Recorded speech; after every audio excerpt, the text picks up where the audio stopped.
I'm Logan Crawford, and right now on Spotlight, we're diving into the intriguing world of an enchanting book. It is called The Hobo by Joseph Thompson. This thrilling novel follows Sheriff John Colman as he receives mysterious messages and life-saving interventions from an elusive stranger.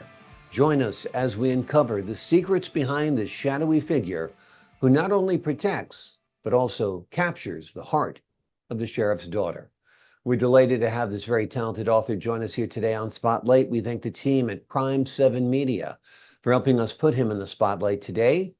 And we ask viewers like you to support authors like him by subscribing to our channel and by purchasing his amazing book. The links are below the interview. Joseph, great to see you here today on Spotlight. Hi, thank you. Great to have you on the show. Tell us a little bit about the story. Can you tell the folks at home a little bit about the story of the hobo? Well, the Hobo, it's about a man who used to be a deputy, but did something against the law, which was it makes him uh, become the hobo, become a tramp. He moves from town to town. He's disillusioned for what he's done, and when he gets to the town, he finds that the sheriff in the town is having a few difficulties, and in the background, he decides to help. But he keeps himself mysterious as a mysterious was a person, so nobody knows who's doing it. Eventually, was it the sheriff's daughter who he actually happens to save her life? Um, hears about was it this tramp and about was it things and decides to look into it. And because the daughter's been looking into it, she finds out who he is. Yeah, amazing, amazing. How did you come up with the idea for the story? It's all in my own head. It's the same with all my books. Was it that's the third book, The Hobo. And was it I live was at Westons. I was when I was young, I was really keen on adventure. And was it that's what made me in the end when I came to 15 years old to go Hmm. to sea in the Royal Navy. I was at sea for 25 years. And was it during my time at sea, I was sitting down one time, it was in the 1970s, and I was doodling and I started writing. And I just didn't stop. I just carried on writing. I Hmm. found that I wanted to write all the time. I Yeah. didn't think I would publish anything. Like I have to admit, it was I was just writing stories for myself. Hmm. But the subject that I liked was the West because I read an awful lot about it. I read biographies of was it Billy the Kid and Wyatt Earp, Hmm. books on the West, books on weapons.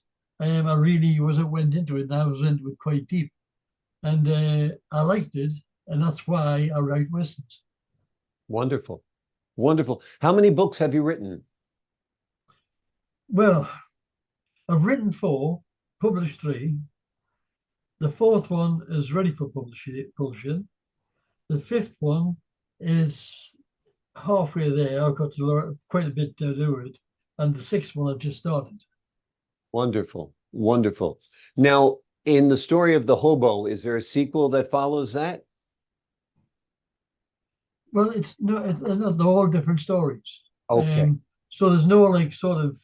I don't know if you mean what you mean by say is a book. Is there a book following? There's a book following about a Texas Ranger. Got you. Got you. That's my next book. That's the next book. Wonderful. Have you envisioned the book The Hobo as a movie, perhaps, or a TV series? Well, no, to give you honest truth, Uncle, was it Eva rang me up and started talking about it. I didn't even think it was. I didn't even know I'd be able to talk to you. Right. I didn't even know I'd be able to have this interview.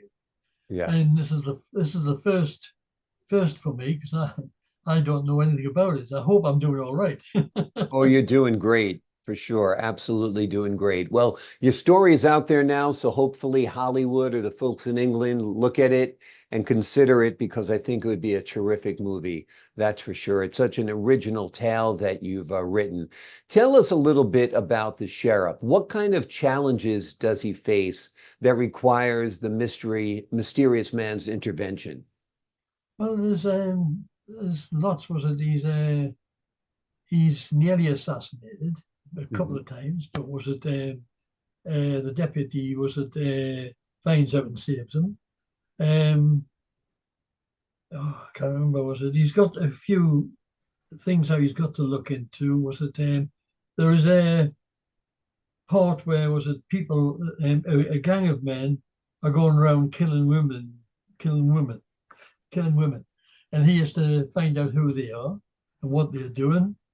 Um, and was it, of course, the deputy who did help him with all of these things. Yeah, I can't remember them all. Worst look. The book exactly. is sort of full up with a story from right from the beginning when he comes into a town called Brady, and until was it, of course, he falls in love with the sheriff's daughter, even though he's a tramp, and he Hmm. doesn't think anything will come of it. And then she gets rescued by a mysterious man and finds out that this tramp is a mysterious man. Hmm. So they get together.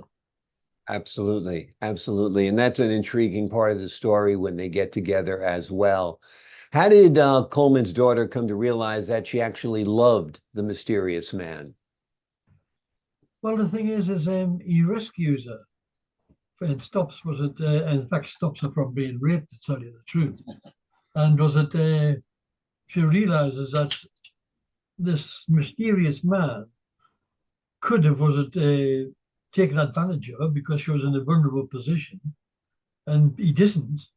And so she says, "Well, God, was it? I like this man," and so on, and because of the things that he's done, and she like sort of well, she says she's fallen in love before she actually sees him. She actually tells her friend, "I love that man," Mm, and she doesn't even know who he is, and it is not. She eventually finds out. yeah, absolutely. Amazing. Tell us a little bit about the location of where the story takes place and why that's important. Well, it's in a small town, small American town. Was it like there was in them days, a town called Brady? And was it obviously it's like nearly all American towns. They usually have a sheriff and a deputy. Hmm. But at the time when he's there, was it the sheriff doesn't have a deputy, and eventually was it as you know, eventually he becomes the deputy. That's how that's it. He actually becomes the deputy, his deputy. Yeah. Yeah. Did you do any research to find out about how deputies and sheriffs worked in that era? Oh yeah, oh yes. I've done an awful lot of was it? I've done an awful lot of research into the West. As I say, I've actually got books. Was it? I've got one book. It's a massive, great big book, and it's just called The Westerner. And it's so much in it. Takes a long time, or takes a long time to read through it. I'll tell you. But it I'm was a sure. massive, big book about the West. No, I'm very keen on the West. I'm very um, interested in all the things that went on. The different people. Was it? As I said, was it? My first book was called The Friend, and that was a Western about a friend helped the friend. The Mhm. next book there was The Deputy, and this is a man who used to go around. He's a man of the world, and he is asked if he will do a deputy's job, and he does it. Then there's the Hobo, and then after that there's the Ranger. But was it they're all was it uh, books on men who have got like sort of dedication and jobs to do, and during that time, he meets a girl, they meet a girl and fall in love because was it all of my books are I've got was a romantic part to them. Yep, absolutely. Well, it's an amazing book. It's an amazing world you created. It's very real. It is very exciting. The name of the book is The Hobo by Joseph Mhm. Thompson. It is a thrilling novel that follows Sheriff John Colman as he receives mysterious messages and life-saving interventions from an elusive stranger. This is a book you'll want to purchase. The links are below this interview, and you won't want to put it down. You'll be glad that Joseph has other books as well for you to read, because he is just a fantastic writer. Joseph, thank you so much for joining us here today on Spotlight. Okay. I appreciate your time, sir. Absolutely. To the folks at home, I'm something new to me. Well, you did a great job, that's for sure, my friend. To the folks at home, I'm Logan Crawford, thanking you for your time this time. Until next time on Spotlight.